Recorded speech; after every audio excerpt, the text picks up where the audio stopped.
जय हिंद बच्चों, Pioneer study centre के इस यूट्यूब चैनल पर आपका बहुत बहुत स्वागत है। हम लोग क्लास 12 के लिए मैथमेटिक्स के लिए जो 3D चैप्टर है उसमें मिसलेनियस एक्सरसाइज की फर्स्ट वीडियो हमने बनाई थी, जिसका लिंक डिस्क्रिप्शन में है। उसमें हम लोग क्वेश्चन नंबर 14 तक का सॉल्यूशन कर रखा है, आप उसमें वहां पे जाके देख सकते हैं। क्वेश्चन नंबर 15 से आगे के क्वेश्चन के लिए अब हम ये वाली वीडियो बना रहे हैं। दोनों को अलग अलग बनाने के पीछे पर्पस हमारा ये था कि वीडियो बहुत लंबी हो रही थी, तो एक वीडियो वो बन गई है, उसे आप जरूर देखिए। सेकंड वीडियो ये है। दोनों ही वीडियो में जो क्वेश्चन है वो 2021 जो आपका एग्जाम है मई में क्लास 12 का, बहुत इंपॉर्टेंट है। आप देखेंगे और पाएंगे कि वाकई में these are very important question for examination point of view. चलिए लेट्स स्टार्ट नाउ, शुरू करते हैं। क्वेश्चन नंबर 14 के बाद क्वेश्चन नंबर 15 देखेगा। ये दोबारा से एक और इंपॉर्टेंट क्वेश्चन है आपके एग्जामिनेशन के पॉइंट ऑफ व्यू से, और खास भी है ये। 15 क्वेश्चन कह रहा है कि find the equation of the plane passing through the line of intersection of the plane ये and parallel to x axis. आपको कह रखा है एक ऐसे प्लेन की इक्वेशन बनाइए जो प्लेन पास कर रहा है इन दोनों के इंटरसेक्शन पॉइंट से, और साथ ही साथ में वो पैरेलल है किसके, एक्स एक्सिस के पैरेलल है। देखिए मैं समझाता हूं। आपको क्वेश्चन में ये एक प्लेन दे रखा है, इस प्लेन का नाम है r vector dot i plus j plus k equal to 1। एक और प्लेन दे रखा है, इसका नाम है, याद रखिए, r vector 2y 3j minus k plus 4 equal to 0। बच्चों इन दोनों के इंटरसेक्शन पॉइंट से एक थर्ड प्लेन जा रहा है, ये थर्ड प्लेन जा रहा है। ये मेरा रिक्वायर्ड प्लेन है, और ये जो मेरा रिक्वायर्ड प्लेन है ना, ये पैरेलल होगा किसके, एक्स एक्सिस के। अब ये एक्स एक्सिस के पैरेलल होगा, इसके बारे में जरा मैं बात बताऊंगा, जरा सुनिएगा ध्यान से। सबसे पहले तो सॉल्यूशन जब करते हैं तो सॉल्यूशन में क्या होता है, इसे फैमिली ऑफ प्लेन का क्वेश्चन बोलेंगे। सबसे पहले देखिएगा इक्वेशन ऑफ प्लेन्स। प्लेन्स की इक्वेशन क्या क्या दे रखी है, जैसे फर्स्ट प्लेन दे रखा है, उसकी इक्वेशन दे रखी है r vector 2y 3j minus k plus 4 equals to 0। और सेकेंड प्लेन की इक्वेशन दे रखी है बच्चों r vector i plus j plus k minus 1 equals to 0। ये दो प्लेन की इक्वेशन दे रखी है, चेक कर लीजिए क्वेश्चन मैंने सही लिखा है ना, i प्लस जे बिल्कुल सही लिखा है, ठीक है। अब जरा समझिएगा बस, ये फर्स्ट प्लेन की इक्वेशन है, ये सेकंड प्लेन की इक्वेशन है। आपको उस प्लेन की इक्वेशन बनानी है जो इन दोनों के इंटरसेक्शन पॉइंट से गुजरे। तो इसका मतलब equation of required plane, required plane की इक्वेशन क्या होगी, फर्स्ट प्लेन प्लस में lambda second plane equals to में 0। याद रखिए हमेशा फर्स्ट प्लेन प्लस में लैम्डा सेकंड प्लेन, ये रिक्वायर्ड प्लेन की इक्वेशन होगी। इस क्वेश्चन में मेरा फर्स्ट प्लेन क्या है, तो फर्स्ट प्लेन ये रहा, तो मैं यहां पे लिखूंगा r vector dot 2y 3j minus k plus 4, ये बॉस है फर्स्ट प्लेन, प्लस लैम्डा डाल करके सेकंड प्लेन लिखूंगा। सेकंड प्लेन क्या है मेरा, सेकंड प्लेन है r vector dot i plus j plus k minus 1 equals to 0। थोड़ा सा सिंप्लीफाई करता हूं मैं इसको, तो ये आ जाएगा r vector dot 2y 3j minus k plus 4, lambda से मल्टीप्लाई कर दीजिए, क्या आएगा r vector i plus j plus k lambda और माइनस का लैम्डा इक्वल्स टू 0। अब इसके बाद क्या करना बेहतर रहेगा, जरा समझिएगा। आर वेक्टर वाले दोनों कंपोनेंट्स को एक साथ कर लीजिए। यहां पे क्या लिखा हुआ है, r vector dot 2y plus 3j minus का k, इसको मैंने लिखा आर वेक्टर वाले कंपोनेंट को। इसको लिख रहा हूं एक और आर वेक्टर वाला कंपोनेंट प्लस में डालकर, ये क्या है कंपोनेंट, ये है आर वेक्टर डॉ i प्लस जे प्लस के, that is i plus j plus के, साथ में लैम्डा भी है, और कांस्टेंट को उधर ले जाते हैं, माइनस का लैम्डा उधर आके प्लस का लैम्डा, प्लस का 4 उधर आके माइनस का 4, दैट इज लैम्डा माइनस का 4। अब इन दोनों में से मैं आर वेक्टर बाय डिफॉल्ट जैसे लेते थे पहले हम लोगों ने लिया है, वैसे हम कॉमन ले लेते हैं। आर वेक्टर अगर मैं कॉमन लूंगा बच्चों, तो यहाँ पे क्या बचेगा, यहाँ बचेगा 2y प्लस 3j माइनस का k और यहाँ से आर वेक्टर कॉमन लेंगे तो ये दोनों बच जाएंगे लैम्डा के साथ, लैम्डा को मल्टीप्लाई कर दूंगा तो क्या आएगा, लैम्डा आई, लैम्डा जे, लैम्डा के। तो इसका मतलब ये आ जाएगा लैम्डा माइनस का 4। अब r vector as it is, ये 2i है, ये लैम्डा आई है, आई कैप मैं कॉमन ले लेता हूँ तो ये बचेगा 2 प्लस लैम्डा आई कैप, फिर जे कॉमन लूँगा 3 प्लस लैम्डा जे कैप, और यहाँ पे के कॉमन लूँगा अगर तो माइनस का 1 प्लस लैम्डा के कैप, और ये आ गया लैम्डा माइनस 4। अगर मैं आपसे पूछूं ये जो हमने अभी तैयार किया है ये क्या है, ये है बॉस इक्वेशन, वेक्टर इक्वेशन, किसकी, रिक्वायर्ड प्लेन की, इस वाले प्लेन की। अब एक बात समझिएगा, सबसे खास चीज जो मैं बात बताने जा रहा हूं, आपको इस प्लेन की इक्वेशन आ गई, इस प्लेन में याद रखिएगा वेक्टर इक्वेशन ऑफ प्लेन में आर वेक्टर के साथ जो भी दिखाई दे रहा है इसमें आई का कोफिशिएंट, जे कैप का कोफिशिएंट, के कैप का कोफिशिएंट, ये क्या होते हैं, ये डायरेक्शन रेशियो होते हैं, किसके, उस नॉर्मल के जो इस प्लेन पे डले हैं। मेरा रिक्वायर्ड प्लेन इस क्वेश्चन में क्या है, जो रेड वाला प्लेन है यही तो मेरा रिक्वायर्ड प्लेन है, तो इस पर एक नॉर्मल होगा, तो उस नॉर्मल के डायरेक्शन रेशियो क्या है, इस नॉर्मल के डायरेक्शन रेशियो है बच्चों 2 प्लस लैम्डा, 3 प्लस लैम्डा और माइनस 1 प्लस लैम्डा। अब आपको क्वेश्चन में क्या बोला है जरा समझिएगा, आपका जो रिक्वायर्ड प्लेन है वो एक्स एक्सिस के पैरेलल है। अब मेरी बात को जरा ध्यान से समझिएगा, चीजें तभी समझ में बेहतर आएंगी।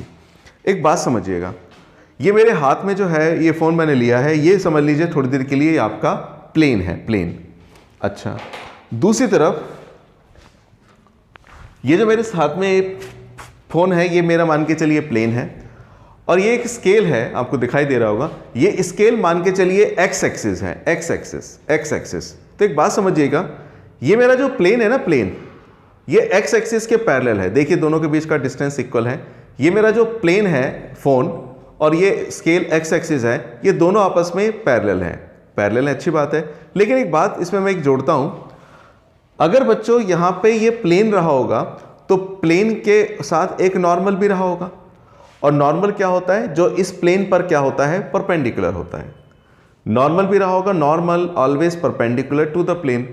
अब क्वेश्चन में क्या बोला है उसी बात पर आते हैं, प्लेन हमारा एक्स एक्सिस के पैरेलल है, तो ध्यान दीजिएगा, अगर मेरा ये प्लेन एक्स एक्सिस के पैरेलल है तो आप पाएंगे ये जो मेरा नॉर्मल है, ये नॉर्मल केवल फोन पे ही परपेंडिकुलर नहीं होगा, प्लेन पे ही परपेंडिकुलर नहीं होगा, आप गौर कर सकते हैं एक्स एक्सिस पे भी तो परपेंडिकुलर होगा, जहाँ पे स्केल और ये मार्कर दोनों आपस में मिल रहे हैं। मतलब ये मेरा नॉर्मल ऊपर जा रहा है और ये मेरा एक्स एक्सिस है, तो इसका मतलब आप पाएंगे इस एक्स एक्सिस और इस नॉर्मल के बीच में भी यहाँ पे जो एंगल बनेगा वो कितने डिग्री का एंगल बनेगा, 90 डिग्री का एंगल बनेगा।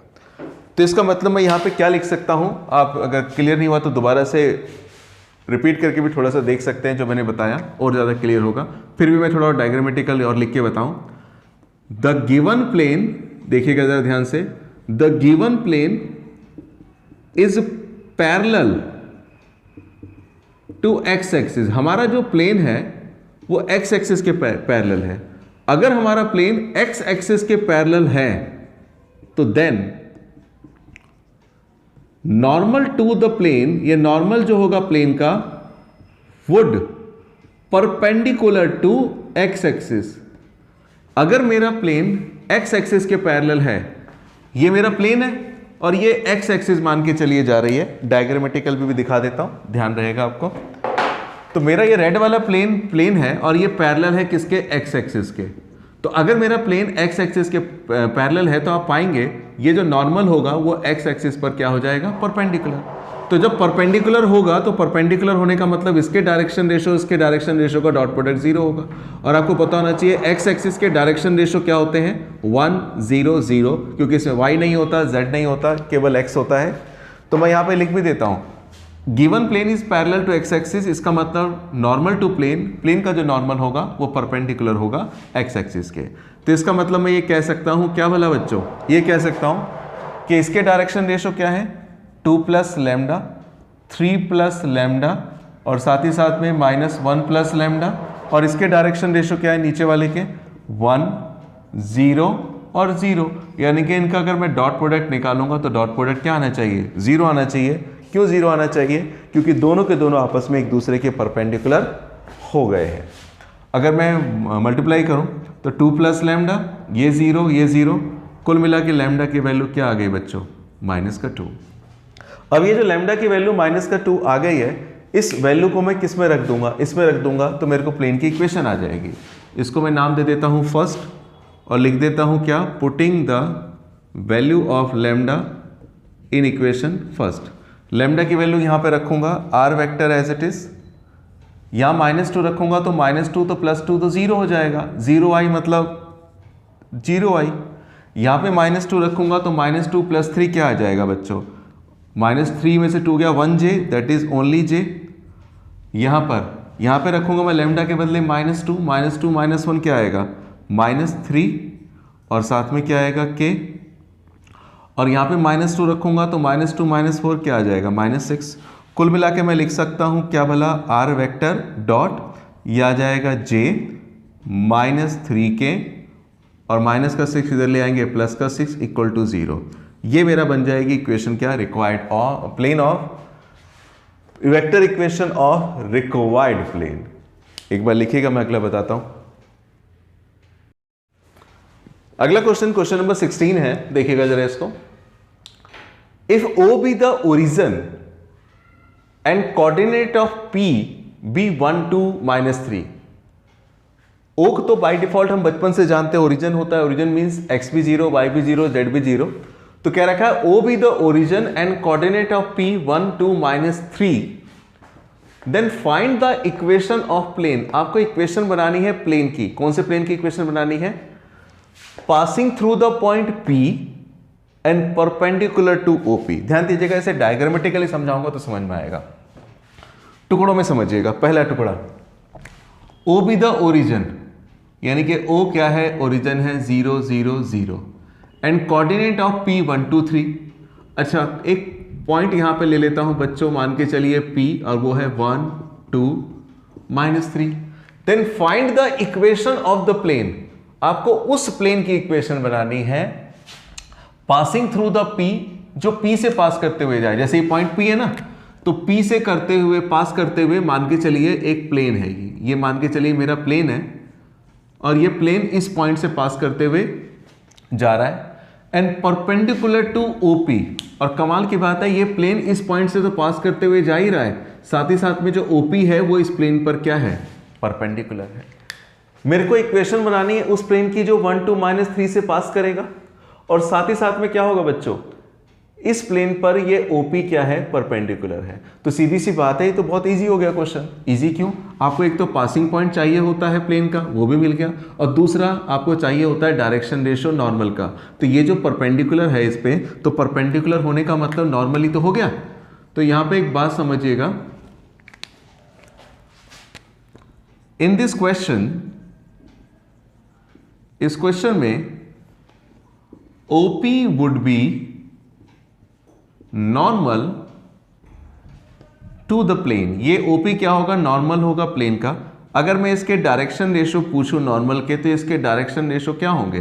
तो डायरेक्शन रेशियो को हम डिनोट कर देते हैं ABC से, और फॉर्मूला क्या होता था? x2 - x1। अगर 2 पॉइंट दे रखे हैं तो y2 - y1 z2 - z1। अगर मेरे को इस लाइन का डायरेक्शन रेशियो निकालना है तो 1 में से जाएगा 0 1, 2 में से जाएगा 0 2 और -3 में से जाएगा 0 -3। ये आगे डायरेक्शन रेशियो। अब आपको बनाना है बॉस इक्वेशन ऑफ प्लेन। तो प्लेन की इक्वेशन क्या होगी प्यारे? तो प्लेन की इक्वेशन होगी A x - x1 B y - y1 और C z - z1 equals to 0। A का मतलब आपका क्या है? 1, B का मतलब क्या है? 2 और C का मतलब क्या है? -3, और z - z1 करूंगा तो x - x1, ये x1 y1 z1 क्या होंगे? Passing point of plane. ये जो मेरा प्लेन है इसका पासिंग पॉइंट क्या है? 1 2 -3 है। तो x1 के बदले 1, यहां पे लिख दूंगा 2 और यहां पे क्या लिख दूंगा? -3, तो +3 हो जाएगा।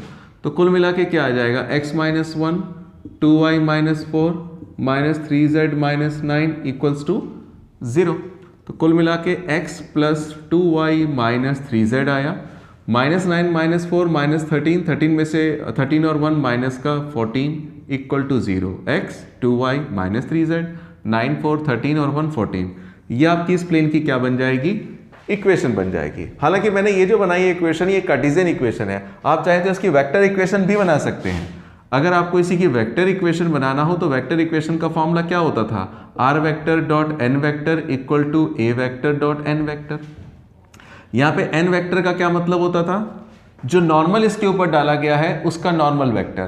तो इसका नॉर्मल वेक्टर क्या होगा बच्चों, नॉर्मल वेक्टर जानने के लिए सबसे पहले इसके डायरेक्शन रेशो पता होने चाहिए।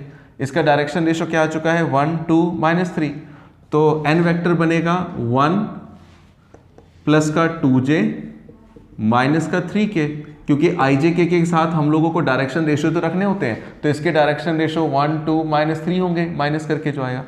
और a वेक्टर आपका क्या होगा, a वेक्टर होगा पासिंग पॉइंट के पोजीशन वेक्टर। पोजीशन वेक्टर और पासिंग पॉइंट क्या आया, i प्लस 2j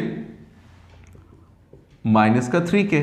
तो अगर मैं यहाँ पे इक्वेशन बनाऊंगा तो क्या होगा जरा देखिएगा, r vector dot n vector के बदले तो आएगा i plus 2j minus 3k, और यहाँ पे a vector dot n vector, a vector बोले तो i plus 2j minus 3k, और n वेक्टर मतलब i plus 2j minus 3k। तो इक्वेशन का आंसर आएगा i plus 2j minus 3k। i को i से करेंगे 1 प्लस 2 प्लस का 9, 2 2 जा 4 आएगा, सॉरी। तो कुल मिला के क्या बात बनी, r vector i plus 2j minus 3k, और 9 4 13 और 1 14 प्लस का 14 माइनस का 14। तो मैंने यहाँ पर दोनों इक्वेशन बना दी है, कार्टेशियन इक्वेशन भी, वेक्टर इक्वेशन भी। हालांकि क्वेश्चन में उसने कुछ बताया नहीं है कि कौन सी इक्वेशन बनानी है, तो जब कुछ ना बता रखा हो तो मेरी सलाह ये रहेगी कि आप कार्टेशियन इक्वेशन भी बना के दें और वेक्टर इक्वेशन भी बना के दें। This is the solution of this question. Question number 17, ये भी दोबारा से एग्जाम में आया हुआ क्वेश्चन है। क्वेश्चन कह रहा है find the equation of plane. आपको इक्वेशन बनानी है उस प्लेन की which contains line of the intersection of the plane ये और ये, and which is perpendicular to the plane ये। मतलब बच्चों आपको एक ऐसे प्लेन की इक्वेशन बनानी है जो इन दोनों के इंटरसेक्शन पॉइंट से गुजरे और साथ ही साथ में वो खुद परपेंडिकुलर हो, किस पर, इस वाले प्लेन पर। कैसे जरा बताता हूं, देखिएगा। सॉल्यूशन मैं कर रहा हूं, देखिएगा। जैसे मान के चलो बच्चों ये एक प्लेन है, इस प्लेन का नाम है r vector dot i plus 2j plus 3k minus 4 equal to 0। अच्छा, एक दूसरा प्लेन है, ये इस प्लेन को इंटरसेक्शन कर रहा है और उसका नाम है, मान के चलिए r vector 5i 3j minus 6k plus 8 equals to 0। अब हुआ क्या, ये दूसरे प्लेन की इक्वेशन ऊपर है, इसको रब कर दो जरा। अब हुआ क्या जरा समझिएगा। दूसरा प्लेन जो है उसकी इक्वेशन हमें दे रखी है r vector 2y plus j minus k plus 5 equal to 0। ये फर्स्ट प्लेन है, ये सेकेंड प्लेन है। जहां पर ये दोनों प्लेन इंटरसेक्ट करेंगे उनके इंटरसेक्शन पॉइंट से हमारा एक थर्ड प्लेन जाएगा। ये लीजिए, इन दोनों के इंटरसेक्शन पॉइंट से हमारा ये रिक्वायर्ड प्लेन जा रहा है, और जो रिक्वायर्ड प्लेन जा रहा है वो इन दोनों के इंटरसेक्शन पॉइंट से तो जाएगा ही जाएगा, साथ ही साथ में वो प्लेन क्या होगा, परपेंडिकुलर भी होगा। किस पे, इस वाले प्लेन पर। किस वाले प्लेन पर, इस वाले प्लेन पर। इस प्लेन का नाम क्या है, इस प्लेन का नाम है बच्चों r vector dot 5i 3j minus 6k plus 8 equal to 0। Question vector form में दे रखा है तो सॉल्यूशन भी वेक्टर फॉर्म में करें तो बेहतर। इन दोनों प्लेन के इंटरसेक्शन पॉइंट से ये मेरा रेड वाला प्लेन जा रहा है जिसे मैं रिक्वायर्ड प्लेन बोलूंगा, और ये प्लेन खुद परपेंडिकुलर है इस वाले प्लेन पर। तो सॉल्यूशन स्टार्ट होगा, देखिएगा कैसे। सबसे पहले इक्वेशन ऑफ प्लेन्स, प्लेन्स की इक्वेशन क्या है, तो बच्चों फर्स्ट प्लेन की इक्वेशन क्या है, r vector dot i plus 2j plus 3k minus 4 equal to 0। और सेकंड प्लेन की इक्वेशन क्या है, सेकंड प्लेन की इक्वेशन है प्यारे r vector dot 2i plus का j माइनस का k। 2i plus j minus का k प्लस का 5 इक्वल टू 0। इन दोनों के इंटरसेक्शन पॉइंट से मेरे को रिक्वायर्ड प्लेन की इक्वेशन बनानी है, तो इक्वेशन ऑफ रिक्वायर्ड प्लेन की इक्वेशन क्या होगी बच्चों? फर्स्ट प्लेन प्लस में lambda, second plane equals to 0, पीछे बताया गया है। फर्स्ट प्लेन का मतलब क्या है? फर्स्ट प्लेन का मतलब है r vector dot i plus 2j plus 3k minus 4 और प्लस में लैम्डा। सेकेंड प्लेन क्या है? उसका नाम है r vector dot 2i plus j minus k plus का 5 इक्वल्स टू 0। ये फर्स्ट प्लेन है, प्लस में लैम्डा डाल के ये सेकेंड प्लेन हो गया। अच्छा, अब जरा समझना बच्चों क्या मैं बताने जा रहा हूं। थोड़ा से सिंपलीफाई कर लेते हैं। सिंपलीफाई कैसे? तो देखिएगा ऐसे, आर वेक्टर डॉट के साथ ये एज इट इज क्या लिखा हुआ है? i plus 2j plus 3k, i plus 2j plus 3k minus का 4 और लैम्डा से मल्टीप्लाई कर दीजिए। लैम्डा से मल्टीप्लाई करेंगे तो आर वेक्टर तो रहेगा और साथ में क्या आएगा? 2i प्लस जे माइनस के, 2i plus j minus k lambda से मल्टीप्लाई कर दिया और प्लस में क्या है ये 5 लैम्डा इक्वल टू 0। इसके बाद क्या कीजिए, आर वेक्टर वालों को एक तरफ रखकर कॉमन ले लेते हैं और जो कांस्टेंट है उसको मैं उस तरफ भेज देता हूँ। मतलब मेरा आर वेक्टर डॉट ये है i plus 2j plus 3k और ये क्या है? आर वेक्टर प्लस में क्या है? ये r vector dot 2i plus j minus k lambda, बाकी को उधर भेज दीजिए। मतलब माइनस का 4 उधर आके प्लस का 4 और 5 लैम्डा इधर आके माइनस का 5 लैम्डा होगा। आर वेक्टर वालों को मैंने इधर रहने दिया और लगे हाथ आर वेक्टर कॉमन भी ले लीजिए। आर वेक्टर कॉमन लेंगे तो क्या बचेगा? i plus 2j plus 3k और यहाँ से आर वेक्टर कॉमन लेंगे तो लैम्डा मल्टीप्लाई हो जाएगा। 2 lambda i lambda j lambda k और ये आ गया 4 माइनस का 5 lambda as it is. R vector as it is यहाँ पे क्या बचेगा? i कॉमन ले लीजिए 1, i कॉमन लेंगे 2 लैम्डा, j कॉमन लेंगे 2, j कॉमन लेंगे लैम्डा, इसके साथ j भी आ जाएगा। और फिर बच्चों k कॉमन लूंगा अगर मैं, तो k कॉमन लेने पर क्या आएगा? k कॉमन लेने पर आएगा 3, यहाँ पे k कॉमन लेने पर आएगा माइनस लैम्डा, साथ में k और ये आ गया 4 माइनस 5 लैम्डा। क्रॉस चेक कर लीजिए। i कॉमन लिया 1, i कॉमन लिया 2 लैम्डा, j कॉमन लिया 2, j कॉमन लिया लैम्डा 2 प्लस लैम्डा और k कॉमन लेंगे तो 3 और k कॉमन लेंगे माइनस लैम्डा। दोबारा से वही बात जो हर क्वेश्चन में पूछता हूं, ये जो तैयार हुआ है ये क्या है? ये इक्वेशन है किसकी? ये इक्वेशन है हमारे इस रिक्वायर्ड प्लेन की, इस प्लेन की इक्वेशन है। और आपको ये भी पता होना चाहिए कि इस प्लेन की इक्वेशन में जो i j k के कोफिशिएंट होंगे वो क्या होंगे? सीधी सी बात है, वो डायरेक्शन रेशो होंगे। किसके? जो इस पे नॉर्मल डला होगा। जैसे मेरा रिक्वायर्ड प्लेन है तो इसका एक नॉर्मल होगा, तो जो नॉर्मल होगा उस नॉर्मल के डायरेक्शन रेशो क्या होंगे? तो यहाँ पे मैं लिख देता हूँ क्या? Direction ratio of normal to the plane. इस प्लेन पे जो नॉर्मल डला गया उसके डायरेक्शन रेशो क्या होंगे? तो उनको मैं नाम दे देता हूँ a1, b1 और c1। a1 क्या होगा अपना 1 प्लस 2 लैम्डा, b1 क्या होगा 2 प्लस लैम्डा और c1 क्या होगा 3 माइनस लैम्डा। साथ ही साथ में देखने वाली बात यह है कि मेरा जो रिक्वायर्ड प्लेन है वो इस प्लेन पर परपेंडिकुलर है। तो मेरा रिक्वायर्ड प्लेन अगर इस प्लेन पे परपेंडिकुलर है तो इसका मतलब ये होगा बच्चों, प्लेन अगर आपस में परपेंडिकुलर होते हैं तो हमने पीछे पढ़ा है इनके नॉर्मल भी आपस में परपेंडिकुलर होते हैं। इसका नॉर्मल क्या होगा? इसका नॉर्मल, तो इसका नॉर्मल क्या होगा? इस प्लेन की इक्वेशन क्या है? R vector 5i 3j minus 6k। तो इसमें जो i j k के कोफिशिएंट होंगे वही तो नॉर्मल के डायरेक्शन रेशो होंगे। मतलब 5 3 माइनस 6। यानी कि मैं स्टेटमेंट लिखूं क्या? स्टेटमेंट ये, the required plane is perpendicular to the plane. जो मेरा रिक्वायर्ड प्लेन है वो परपेंडिकुलर है किस पे? कौन से प्लेन पर? इस वाले प्लेन पर। इस प्लेन का नाम क्या है? R vector dot 5i plus 3j minus 6k plus 8 equals to 0। मेरा जो रिक्वायर्ड प्लेन है वो इस प्लेन पर क्या है? परपेंडिकुलर है। अगर प्लेन आपस में परपेंडिकुलर होंगे तो उनके नॉर्मल भी आपस में परपेंडिकुलर होंगे। Then their normal would be perpendicular to each other, उनके नॉर्मल आपस में परपेंडिकुलर होंगे। मसलन जैसे इसका नॉर्मल क्या था, इसका नॉर्मल मैं सीधा लिख देता हूं 1 + 2 लैम्डा है, फिर दूसरा क्या है 2 + लैम्डा है, और तीसरा क्या है 3 - लैम्डा है। तो एक काम करता हूं, सीधा शॉर्टकट करते हैं, इसके डायरेक्शन रेशियो को इसके डायरेक्शन रेशियो से मल्टीप्लाई कर देते हैं। ये क्या है 5, ये क्या है 3, और ये क्या है -6। इनका प्रोडक्ट क्या आना चाहिए 0। करूंगा 5 × 5, 5 × 2 = 10 लैम्डा, यह आएगा 3 × 2 = 6 + 3 लैम्डा, यह आएगा -18 + 6 लैम्डा इक्वल्स टू में 0।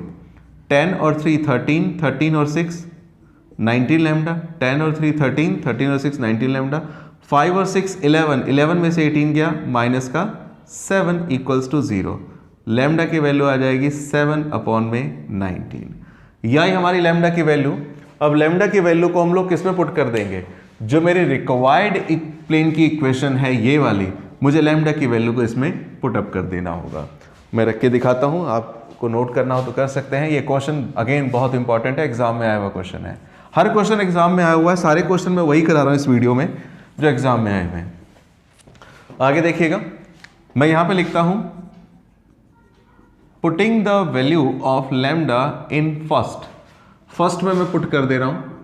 फर्स्ट हमारा ये है, तो मैं पुट करूंगा तो देखिएगा r वेक्टर डॉट 1 7/19 रखूंगा, तो 1 + 7 × 2 = 14/19 आई कैप, फिर इसके बाद 2 + 7/19 जे कैप, और 3 - लैम्डा की वैल्यू है 17/19 के कैप, और इक्वल टू में क्या आ गया बच्चों 4 - 7 5 = 35/9। जहां पे भी लैम्डा है मैंने लैम्डा की वैल्यू को सब्स्टिट्यूट किया। 19 × 19, 19 में 14 ऐड होगा, 33/19 आई कैप, 19 × 2 = 38, और ये आ जाएगा 45/19 जे, और 19 × 3 = 57, 57 में से 7 गया 50/19 के, और ये आएगा 19 × 4 = 19 × 4 = कितना आएगा 19 × 4 = आएगा 76, और उसमें से माइनस होगा 35, ये आ जाएगा कितना 41/19, 19 × 4 = 76, 76 में से गया। सब में क्या कर दीजिए 19 से मल्टीप्लाई कर दीजिए, डिनोमिनेटर खत्म हो जाएगा, मल्टीप्लाई बाय 19, तो क्या आएगा r vector dot 33i 45j plus का 50k, और इक्वल टू में क्या आएगा 41। क्वेश्चन नंबर 18, ये केवल इंपॉर्टेंट क्वेश्चन नहीं है, महा मोस्ट इंपॉर्टेंट क्वेश्चन है। इस क्वेश्चन को देखना बहुत ज्यादा जरूरी है। अगर हम एग्जामिनेशन में आने वाले क्वेश्चन की एक लिस्ट बनाएं तो लिस्ट में ये क्वेश्चन टॉप 10 में नंबर 1 पर आएगा। सबसे टॉपेस्ट क्वेश्चन है ये, बहुत खास क्वेश्चन है ये एग्जामिनेशन के लिए, आप खुद ही देखेंगे। क्वेश्चन क्या कह रहा है जरा समझिएगा। क्वेश्चन कह रहा है boss, find the distance of the point -1 -5 -10 from the point of the intersection of the line r vector 2i - j + 2k lambda 3i + 4j + 2k and the plane r vector dot i - j + k = 5। बहुत ध्यान से देखना बच्चों इस question को। बात ऐसी है, कह रखा है क्या कि आपको डिस्टेंस पता लगाना है। किसका? इस पॉइंट का डिस्टेंस पता लगाना है। कहां से? उस पॉइंट से जो पॉइंट होगा क्या इंटरसेक्शन ऑफ द लाइन ये एंड ये यहां पर प्लेन है। आपको क्वेश्चन में कह रखा है कि इस लाइन ने इस प्लेन को काटा होगा, तो इस लाइन ने जब इस प्लेन को काटा होगा तो उनके इंटरसेक्शन पॉइंट से इस पॉइंट का डिस्टेंस पता लगाना है। डायग्रामेटिकल बताऊं तो मान के चलिए ये एक प्लेन है बच्चों, और इस प्लेन को किसी लाइन ने काटा, तो जहां पे ये काटा होगा और एक पॉइंट कहीं पर दे रखा है -1 -5 -10, तो इस पॉइंट से इस पॉइंट के बीच का ये डिस्टेंस पता लगाना है आपको। ये डिस्टेंस क्या होगा? यानी कि जहां पे ये प्लेन है और ये लाइन जा रही है, इसने इस लाइन ने प्लेन को काटा, जिस पॉइंट पे काटा उस पॉइंट से एक पॉइंट है, कौन सा पॉइंट, 1 5 10 माइनस में इसका डिस्टेंस पता लगाना है। इस तरह के क्वेश्चन को सॉल्व करने के लिए सबसे बेहतर ये रहेगा कि आप लाइनों को क्या करा कीजिए, कार्टेशियन फॉर्म में, या प्लेन को भी कार्टेशियन फॉर्म में कन्वर्ट कर लेंगे तो बहुत ईजी हो जाएगा क्वेश्चन। इससे पहले मैं आपको कॉन्सेप्ट बता दूं, क्या बोला, लाइन की इक्वेशन आपको याद हो क्या होती है, x माइनस x1 अपॉन में a, y minus y1 upon में b और z माइनस z1 अपॉन में c। ये आपके पासिंग पॉइंट होते हैं और नीचे वाले आपके डायरेक्शन रेशो होते हैं। ये कार्टेशियन इक्वेशन थी। और जो वेक्टर इक्वेशन लाइन की लिखते थे तो वो क्या होती थी, a वेक्टर प्लस में लैम्डा b वेक्टर। ये a वेक्टर आपका क्या होता था बॉस, a वेक्टर होता था आपका पासिंग पॉइंट और b वेक्टर आपका होता था क्या भला, डायरेक्शन रेशो। तो अब मैं क्वेश्चन कर रहा हूं, इस क्वेश्चन को देखिएगा, बहुत ही इंपॉर्टेंट क्वेश्चन है और क्या कहते हैं, आपको मैं कहूंगा उसे रिपीट जरूर कीजिएगा, जरूर रिपीट कीजिएगा, घर पे जरूर सॉल्व कीजिएगा सेल्फ में। सबसे पहले सॉल्यूशन करने के लिए काम करते हैं, सबसे पहले हम उठाते हैं इक्वेशन ऑफ लाइन। लाइन की इक्वेशन आपको दे रखी है, इस लाइन की इक्वेशन क्या दे रखी है, 2i minus j plus 2k, ये लाइन की इक्वेशन, प्लस में है lambda 3i plus 4j plus 2k। सबसे पहले हम लोग क्या करते हैं, इसे कार्टेशियन फॉर्म में कन्वर्ट कीजिए, आसान हो जाएगा क्वेश्चन, क्योंकि आपसे इक्वेशन नहीं पूछ रहा है, वो डिस्टेंस पूछ रहा है। तो उस डिस्टेंस के लिए पहले मेरे पास ये वाला पॉइंट होना चाहिए। तो Cartesian equation of line, line की कार्टेशियन इक्वेशन होती है x minus x1, y minus y1 और z माइनस z1 अपॉन में a b c direction ratio. तो x माइनस x1 ये आगे वाले पासिंग पॉइंट होते हैं, पासिंग पॉइंट है 2 माइनस 1 और 2, तो x minus 2, y minus z का कॉफिशिएंट माइनस 1 प्लस 1 और z माइनस z1 यानी कि माइनस का 2, 2 माइनस 1 2, ये आपके पासिंग पॉइंट होंगे और डायरेक्शन रेशो क्या होंगे, 3 4 2, दैट इज 3 4 2। क्वेश्चन सॉल्व करने में आसानी हो जाएगी, इसलिए पहले मैंने कार्टेशियन फॉर्म में कन्वर्ट किया। ये तीनों के तीनों आपस में इक्वल हैं, ये तीनों के तीनों आपस में इक्वल किसके हैं, तो मान लेते हैं तीनों के तीनों आपस में किसके इक्वल हैं, लैम्डा के इक्वल हैं। लैम्डा के इक्वल होने का क्या मतलब है बच्चों, जो x अपॉन में x माइनस 2 अपॉन में 3 ये भी लैम्डा के इक्वल होगा, y प्लस 1 अपॉन में 4 ये भी लैम्डा के इक्वल होगा और z माइनस 2 अपॉन में 2 ये भी लैम्डा के इक्वल होगा। क्रॉस मल्टीप्लाई करूंगा तो मुझे x y z की वैल्यू मिल सकती है। x की वैल्यू क्या मिलेगी, 3 लैम्डा प्लस 2, ये आएगी 3 लैम्डा प्लस 2। y की वैल्यू क्या आएगी बच्चों, 4 लैम्डा माइनस 1, 4 लैम्डा माइनस 1 और z का पॉइंट क्या आएगा, 2 लैम्डा प्लस 2, 2 लैम्डा प्लस का 2, 2 लैम्डा प्लस का 2। अच्छा, अब एक बात सुनिएगा, ये मैंने जो पॉइंट निकाले हैं एक्स वाई जेड के पॉइंट निकाले हैं, किसके बेस पे निकाले हैं, लाइन की इक्वेशन के बेस पे निकाले हैं। कौन सी लाइन की इक्वेशन के बेस पे निकाले हैं, इस वाली लाइन की इक्वेशन पे बेस पे निकाले हैं। ये मेरी लाइन है, मुझे ये वाला पॉइंट पता लगाना है और आपको पता होना चाहिए ये वाला पॉइंट एक ऐसा पॉइंट है बच्चों, ये पॉइंट इस लाइन पे तो आएगा ही आएगा, साथ ही साथ में ये पॉइंट इस प्लेन पर भी क्या होगा, लाई करेगा। तो उसके लिए हम लोग क्या करते हैं जरा सुनिएगा। सबसे पहले इक्वेशन ऑफ प्लेन उठाते हैं। प्लेन की इक्वेशन क्या है आपकी, प्लेन की इक्वेशन आपको दे रखी है r vector i minus j plus k equal to 5। इसको भी कार्टेशियन फॉर्म में कन्वर्ट कर दीजिए, आर वेक्टर के बदले x i y j z के रख देंगे और ये क्या है i minus j plus k equal to 5। Dot product करूंगा तो आएगा x minus y plus z equal to 5। अब एक बात समझिएगा, ये पॉइंट लाइन पे भी है और ये पॉइंट प्लेन पे भी है, तो हम लोग क्या करेंगे यहां पर putting the value of x y z की वैल्यू डाल दीजिए। x की वैल्यू है 3 लैम्डा प्लस 2, y के बदले 4 लैम्डा माइनस 1, z के बदले 2 लैम्डा प्लस 2 इक्वल टू में 5।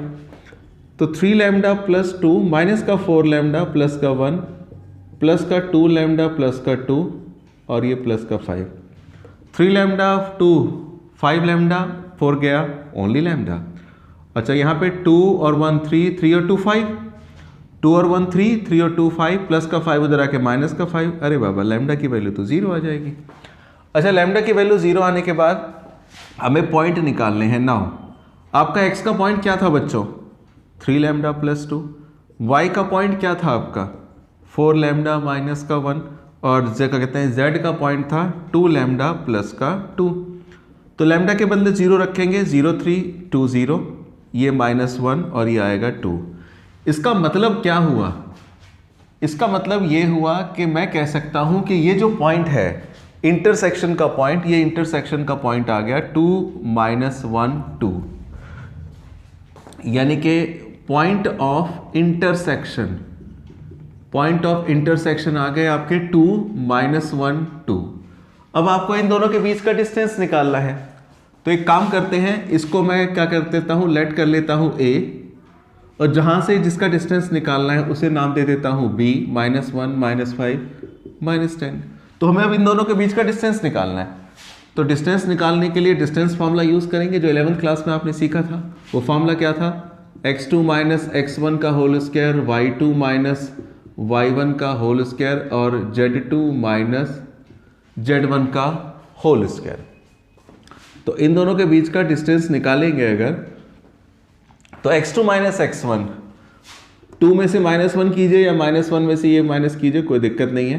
तो 2 में से -1 करूंगा तो +1 हो जाएगा इसका स्क्वायर, -1 में से -5 माइनस करूंगा तो प्लस का 5 हो जाएगा इसका स्क्वायर, और 2 में से 10 माइनस होगा तो प्लस का 10 हो जाएगा उसका square.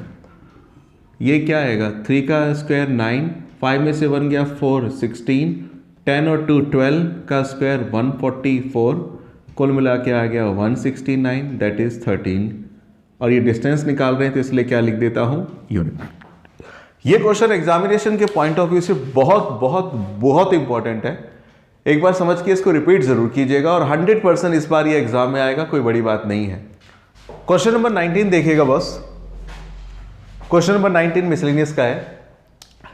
Find the vector equation of line. Find the vector equation of line. आपको वेक्टर इक्वेशन बनानी है किसकी? लाइन की। कौन से लाइन की? पासिंग थ्रू 1 2 3, जो गुजरे 1 2 3 से, and parallel to the plane. और पैरेलल हो किसके? इस वाले प्लेन के भी और इस वाले प्लेन के भी। जरा समझिएगा, मैं थोड़ा डायग्रामेटिकल समझाऊं आपको। देखिए सॉल्यूशन क्या होगा। आपको इक्वेशन बनानी है किसकी बॉस? आज तो आपको इक्वेशन लाइन की बनानी है। ये मान के चलिए हमारी एक लाइन ले लेते हैं, रेड मार्कर का आगे मान के चलिए ये मैंने एक लाइन बनाई, ये मेरा लाइन है, और ये लाइन जो है पास कर रही है कहां से? 1 2 3 से। अच्छा, ये जो लाइन है ये लाइन खुद पैरेलल है, लाइन ही पैरेलल है। ये देख लीजिए, पैरेलल है लाइन किसके? इन प्लेन्स के। कौन कौन से प्लेन है बॉस? एक प्लेन जो है उसका नाम क्या है? इस प्लेन का नाम है क्या भला? r vector dot i - j + 2k = 5। मेरा जो लाइन है इस प्लेन पे भी पैरेलल है, इस प्लेन के भी पैरेलल है, और ये लाइन एक और प्लेन के भी पैरेलल है बच्चों। ये मान के चलिए एक और प्लेन मैंने बना दिया, इसके भी पैरेलल है। इसका नाम क्या है? r vector 3i + j + k = 6। तो मतलब क्या हुआ? आपको इक्वेशन बनानी है लाइन की। इस बार इस लाइन की इक्वेशन बनानी है, और ये लाइन इस प्लेन के भी पैरेलल है और इस प्लेन के भी पैरेलल है। तो इसकी इक्वेशन कैसे बनेगी?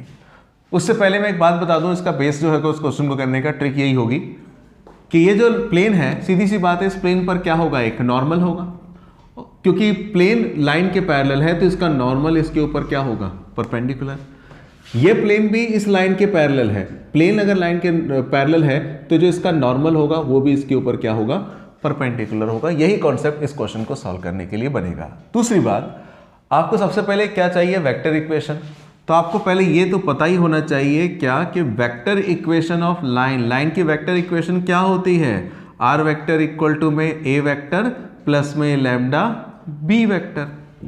a वेक्टर का मतलब क्या होता है? Passing point. पासिंग पॉइंट तो मुझे दे दिया उसने। और b वेक्टर का मतलब होता है इसका डायरेक्शन रेशो। अब इसका डायरेक्शन रेशो तो मेरे को पता ही नहीं है, तो वही मुझे पता लगाना होगा। कैसे?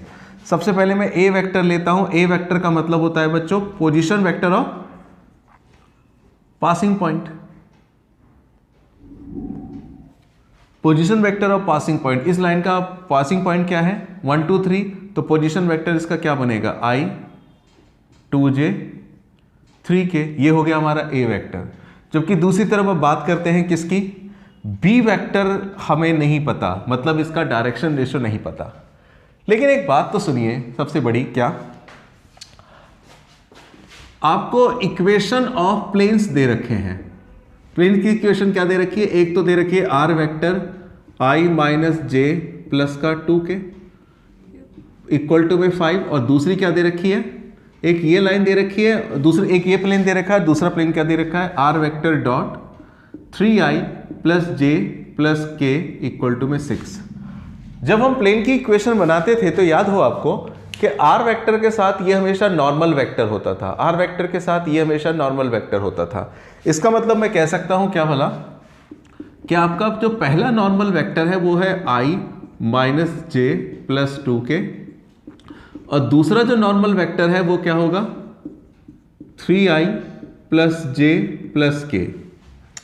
क्वेश्चन क्या कह रहा है जरा समझिएगा। क्वेश्चन आपका कह रहा है कि आपका प्लेन इस लाइन के पैरेलल है, तो इसका मतलब इसका नॉर्मल इसके परपेंडिकुलर होगा। Since line is parallel to the plane, so line would be perpendicular to the normals, यानी कि नॉर्मल पर क्या होगा वो बॉस परपेंडिकुलर होगा। मतलब इसका नॉर्मल का नाम n1 वेक्टर है, इसके नॉर्मल का नाम n2 वेक्टर है, और इस लाइन के डायरेक्शन रेशियो का नाम b वेक्टर है। तो यानी कि n1 वेक्टर और b वेक्टर, n1 वेक्टर और b वेक्टर का डॉट प्रोडक्ट क्या होगा 0 होगा, और n2 वेक्टर और ये b वेक्टर इसके भी डॉट प्रोडक्ट क्या होगा 0 होगा। तो हम लोग सबसे पहले क्या करते हैं, एक काम करते हैं, b वेक्टर को कुछ मान लेते हैं। b वेक्टर क्या होगा, तो मैं मान लेता हूं कि लेट b वेक्टर हमारा हम मान लेते हैं xi yj zk। मैंने b वेक्टर को मान लिया कि मेरा b वेक्टर क्या है, direction ratio x y z है। तो इसका मतलब मैं ये कहूंगा कि n1 वेक्टर और b वेक्टर इन दोनों का डॉट प्रोडक्ट क्या होगा 0, because both lines are perpendicular to each other. n1 vector आपका क्या था बच्चों, n1 वेक्टर आपका यहां पर है i minus j plus 2k, और b वेक्टर क्या है b वेक्टर, तो b वेक्टर ये रहा xi प्लस yj प्लस का zk, ये 0 के इक्वल होगा। डॉट प्रोडक्ट निकालूंगा तो क्या निकलेगा x माइनस का y प्लस का 2z इक्वल्स टू 0। इसको मैं नाम दे देता हूं फर्स्ट, और इसी तरह से n2 वेक्टर और b वेक्टर का डॉट प्रोडक्ट भी 0 होगा। n2 वेक्टर और ये b वेक्टर इसका भी डॉट प्रोडक्ट 0 होगा। n2 वेक्टर का मतलब 3i plus j plus k, और b वेक्टर का मतलब xi plus yj plus zk। तो क्या आ जाएगा बॉस, ये आ जाएगा 3x प्लस का y प्लस का z और इक्वल्स टू में 0। ये इक्वेशन आएगी second, 3x plus y plus z equal to 0। अब इन दोनों इक्वेशन को मैं सॉल्व करके x y z की वैल्यू निकालूंगा। इक्वेशन है क्या आपकी x minus y plus 2z equal to 0, और जैसे पीछे करा था हम लोगों ने 3x plus y plus z equal to 0, 3x plus y plus z equal to 0। अब इसे सॉल्व करेंगे क्रॉस मल्टीप्लिकेशन मेथड से। क्रॉस मल्टीप्लिकेशन मेथड से सॉल्व करने के लिए यहाँ पर x y और z लिख देंगे, जैसे ABC लिखते थे, अब x y z लिख देंगे। तो x लिखेंगे तो वही बात है, मैं थोड़ा लिख के याद दिला दूं आपको। जैसे x y z है, x y z के कोफिशिएंट पहली लाइन में क्या है 1 माइनस 1 और 2, और इसमें है 3 1 1। तो जैसे x लिखा है तो पहले y z के कोफिशिएंट, y लिखा है तो z x के कोफिशिएंट, z लिखा है बच्चों अगर तो x y के कोफिशिएंट लिखेंगे। तो x लिखा है अगर तो yz के कोफिशिएंट, yz के कोफिशिएंट ये रहे माइनस 1 1 2 1। फिर y लिखा है तो zx मतलब z पहले 2 1 और x 1 3। फिर z में क्या लिखेंगे xy के कोफिशिएंट, x का कोफिशिएंट 1 3 और y का माइनस 1 1। अब इसे मैं आगे सिंप्लीफाई करूंगा। जब आगे सिंप्लीफाई करूंगा तो क्या होगा जरा देखिएगा। डस्टर दे।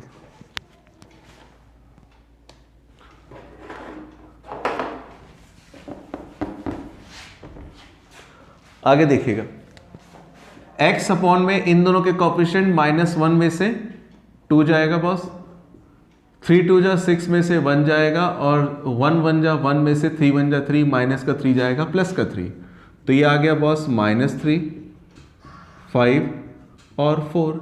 बॉस ये तीनों के तीनों आपस में इक्वल हैं, ये तीनों के तीनों आपस में इक्वल हैं, ये तीनों के तीनों आपस में इक्वल तो हैं, किसके इक्वल हैं? तो हम लोग इसको किसके इक्वल मान लेते हैं? लैम्डा के इक्वल मान लेते हैं। लेकिन आज मैं यहाँ पे लैम्डा नहीं लिखूंगा। क्यों नहीं लिखूंगा? क्योंकि क्वेश्चन में लैम्डा तो हम ऑलरेडी मान चुके हैं, तो यहाँ पे कुछ और इसको मान लेते हैं, म्यू। तो x की वैल्यू आएगी -3 म्यू, y की वैल्यू आएगी 5 म्यू, और z की वैल्यू आएगी 4 म्यू। अब ये एक्स वाई जेड आ गया है आपका। एक्स वाई जेड आने का मतलब आपका बी वेक्टर आ गया है। अब हमें क्या करना है? इक्वेशन तैयार करनी है लाइन की। तो लाइन की इक्वेशन कैसे तैयार होगी जरा समझिएगा। मैं लिखता हूं यहां पे। सबसे पहले देखिएगा, ध्यान से देखिएगा। इसके बाद अगर मेरे को आर वेक्टर चाहिए, तो आर वेक्टर मतलब लाइन की इक्वेशन चाहिए, तो होता है ए वेक्टर प्लस में लैम्डा बी वेक्टर। भाई ए वेक्टर तो आपको पता चल गया, ए वेक्टर तो होता है पासिंग पॉइंट। पासिंग पॉइंट आपको दे रखा है 1 2 3, that is I 2j plus 3k। और बी वेक्टर आपका क्या था? बी वेक्टर को आपने मान रखा था xi yj zk। तो x के बदले क्या आ गया आपका?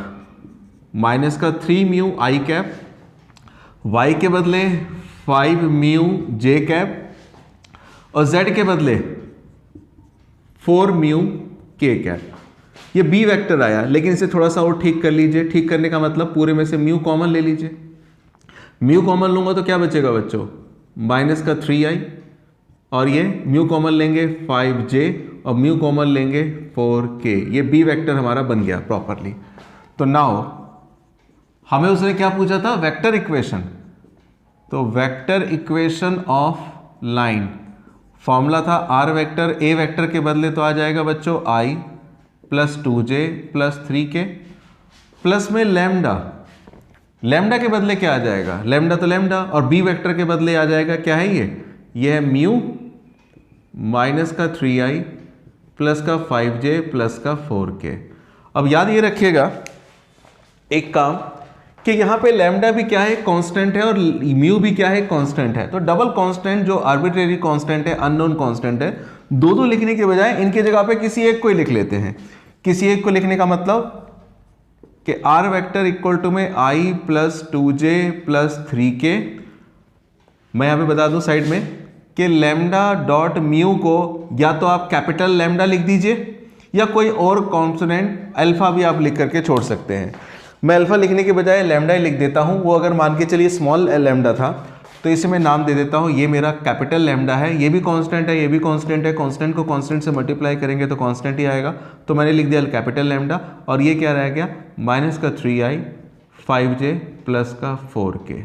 ये आपका बन जाएगा इस क्वेश्चन का आंसर। ये कहलाएगी vector equation of line. Question number 20 देखिएगा बॉस, बहुत अच्छा क्वेश्चन है ये भी। आपके बुक से 20 क्वेश्चन है। Question number 20, find the vector equation of line. आपको लाइन की वेक्टर इक्वेशन बनानी है। कौन सी लाइन की वेक्टर इक्वेशन बनानी है? Passing through 1 2 -4। लाइन कहां से पास कर रही है? 1 2 -4 से। और ये लाइन खुद परपेंडिकुलर है किस पे? इस वाली लाइन पर और इस वाली लाइन पर। डायग्रामेटिकली जरा समझिए, आपको एक ऐसे लाइन की इक्वेशन बनानी है जो 1 2 -4 से पास करेगा। बस ये मान के चलिए मेरी रिक्वायर्ड लाइन है जो पास कर रही है 1 2 -4 से, और ये लाइन खुद परपेंडिकुलर है। खुद परपेंडिकुलर है किस पे? इस वाली लाइन पर और इस वाली लाइन पे। इस वाली लाइन का नाम क्या क्या है? जैसे इसका नाम है x - 8 y + 19 z - 10 अपॉन में 3 - 16 और 7। और इस लाइन का नाम क्या है? x - 15 y - 29 z - 5 equal to ये आ जाएगा 3 8 - 5। अब एक बात समझो बच्चों, आपको इक्वेशन बनानी है रेड वाली लाइन की, और जो हमारी रेड वाली लाइन है, ये लाइन इस पे भी परपेंडिकुलर है और इस पे भी परपेंडिकुलर है। अगर लाइनें परपेंडिकुलर हैं तो एक बात बताइए, इस वाली लाइन के अगर मैं पूछूं डायरेक्शन रेशो क्या होंगे, तो इसके डायरेक्शन रेशो होंगे यही 3 - 16 और 7। इस वाली लाइन के डायरेक्शन रेशियो क्या होंगे 3 8 माइनस 5। क्योंकि ये रेड वाली लाइन इन दोनों ब्लैक वाली लाइंस पे परपेंडिकुलर है तो इस लाइन के डायरेक्शन रेशियो और इसके डायरेक्शन रेशियो का डॉट प्रोडक्ट 0 होगा। इस लाइन के डायरेक्शन रेशियो और इस वाली लाइन के डायरेक्शन रेशियो का डॉट प्रोडक्ट भी क्या होगा 0 होगा। तो क्वेश्चन को सॉल्व करते हैं, जरा देखिएगा क्या है। सबसे पहले सॉल्यूशन कर रहा हूं मैं। आपको पता होना चाहिए इक्वेशन ऑफ लाइन क्या होती है, x minus x1 y minus y1 z minus z1 upon में a b c। अगर मैं इस लाइन की इक्वेशन बनाऊं तो क्या होगा, x माइनस x1 की जगह पे रखूंगा 1, y माइनस y1 की जगह पे रखूंगा 2 और z माइनस z1 की जगह पे रखूंगा -4 तो +4 हो जाएगा। और इसके डायरेक्शन रेशियो मैंने बाय डिफॉल्ट मान लिए a b और c। अब ये जो हमारी लाइन है ये लाइन इन दोनों लाइनों पे परपेंडिकुलर है। मैं यहां पे लिख भी देता हूं, the required line is perpendicular. The required line, जो रिक्वायर्ड लाइन है वो परपेंडिकुलर है टू द लाइन, किस पे, x माइनस 8 अपॉन में 3, y प्लस 19 अपॉन में -16, z माइनस 10 अपॉन में 7। मेरी जो रिक्वायर्ड लाइन है इस लाइन पे परपेंडिकुलर है तो इसका मतलब इसके डायरेक्शन रेशियो, आपको पता है रेड वाली लाइन के डायरेक्शन रेशियो क्या है ABC, तो इसके डायरेक्शन रेशियो और इसके डायरेक्शन रेशियो का डॉट प्रोडक्ट 0 होगा। मतलब 3 को मल्टीप्लाई करेंगे A से 3A, 16 को मल्टीप्लाई करेंगे B से तो हो जाएगा माइनस का 16B, और C को मल्टीप्लाई करेंगे 7 से यानी कि 7C, ये 0 होगा। और यहीं पे लिख देता हूं सिमिलरली क्या, इसी तरह से ये वाली लाइन रेड वाली इस पे भी तो परपेंडिकुलर है बच्चों, तो इसके भी डायरेक्शन रेशियो का डॉट प्रोडक्ट 0 होना चाहिए। मतलब 3a 8b माइनस का 5c, it would also equals to 0। ये इक्वेशन फर्स्ट, ये इक्वेशन सेकंड। फर्स्ट ऐसा करते हैं, इसको नाम दे देते हैं, ये हमारी सेकंड है और ये हमारी थर्ड लाइन है। तो सेकंड और थर्ड को सॉल्व करेंगे। तो from equation second and third क्या होगा जरा सुनिएगा, इन दोनों को चेक करेंगे तो ये क्या आएगा 3a minus 16b plus 7c। इन दोनों इक्वेशन को सॉल्व करेंगे। सॉल्व कैसे करते हैं मैं सीधा ही लिख देता हूं। इसमें हम लोग यूज करेंगे क्रॉस मल्टीप्लिकेशन मेथड। इसमें क्या होगा, a लिखेंगे, b लिखेंगे, c, और नीचे हम लोग क्या बनाएंगे 2/2 के डिटर्मिनेंट्स बनाएंगे। अच्छा वैल्यूज क्या क्या आएगी जरा सुनिएगा। रफली पहले ABC के कोफिशिएंट लिख दीजिए। ABC के कोफिशिएंट क्या है 3 माइनस 16 7, 3 माइनस 16 7, और यह है 3 8 माइनस 5, 3 8 माइनस 5। सुनिएगा जैसे A लिखा है तो A में क्या करेंगे BC के कोफिशिएंट, A में BC के कोफिशिएंट, B में CA के कोफिशिएंट, C में AB के कोफिशिएंट। A लिखा है तो BC के कोफिशिएंट क्या आएगा -16 8 7 माइनस 5। B लिखा है तो CA के कोफिशिएंट मतलब 7 माइनस 5 और A का 3 3, और क्या आएगा बच्चों, C लिखा है तो AB के कोफिशिएंट 3 3 और -16 और 8। इसके बाद क्या होगा जरा देखिएगा फटाफट। A अपॉन में इन दोनों के कोफिशिएंट 80 में से क्या जाएगा 8 7 जा 56। B अपॉन में इन दोनों की मल्टीप्लाई 21 में से जाएगा माइनस का 15 प्लस का 15 हो जाएगा। और C अपॉन में 8 3 जा 24 में से क्या जाएगा 48। तो यहाँ पे क्या बचेगा बच्चों, ये आएगा 24, B अपॉन में ये आ जाएगा 36 और ये आएगा C अपॉन में 72। ये तीनों आपस में इक्वल हैं बाय डिफॉल्ट, जैसे बाकी क्वेश्चंस हम लोगों ने करे थे। इसको लेट कर लेते हैं लैम्डा। A की वैल्यू आएगी 24 लैम्डा, B की वैल्यू आएगी 36 लैम्डा और C की वैल्यू आएगी 72 लैम्डा। अब ये जो वैल्यू आ गई आपको ABC की, इस इक्वेशन में डाल देंगे, हमारी फाइनल इक्वेशन आ जाएगी। यानी कि यहाँ पे लिखेंगे putting the value of ABC in equation first. First equation आपकी है क्या, फर्स्ट इक्वेशन आपकी है x माइनस 1 अपॉन में A, y माइनस 2 अपॉन में B और z प्लस 4 अपॉन में C। ये जो इक्वेशन थी मैंने लिख दिया, वैल्यू पुटअप करूंगा। x माइनस 1 अपॉन में A की value 24 lambda, y minus 2 B की वैल्यू आ गई 36 लैम्डा और z प्लस 4 C की वैल्यू आ गई बच्चों 72 लैम्डा। लेकिन इसे थोड़ा और सिंपलेस्ट फॉर्म में करना पड़ेगा। उसके लिए क्या कीजिए, सबको पहले तो लैम्डा से मल्टीप्लाई कर दीजिए, लैम्डा कैंसिल हो जाएगा। और साथ साथ एक और चीज़ देखिए, ये सारे के सारे नंबर 12 से डिविजिबल है, तो मैं लिख देता हूँ उसको छोटा करने के लिए मल्टीप्लाई बाई 12 लैम्डा। 12 लैम्डा से मल्टीप्लाई कर दीजिए। x माइनस 1 इसको 12 लैम्डा से मल्टीप्लाई करेंगे, लैम्डा से लैम्डा कट गया, 12 2 जा 24। y माइनस 2 इसको 12 लैम्डा से करेंगे, 12 3 जा 36। और z प्लस 4 12 से मल्टीप्लाई करेंगे 6। ये आपकी आ जाएगी इक्वेशन लाइन की, रेड वाली लाइन की। लिखिएगा, अगला बताता हूँ।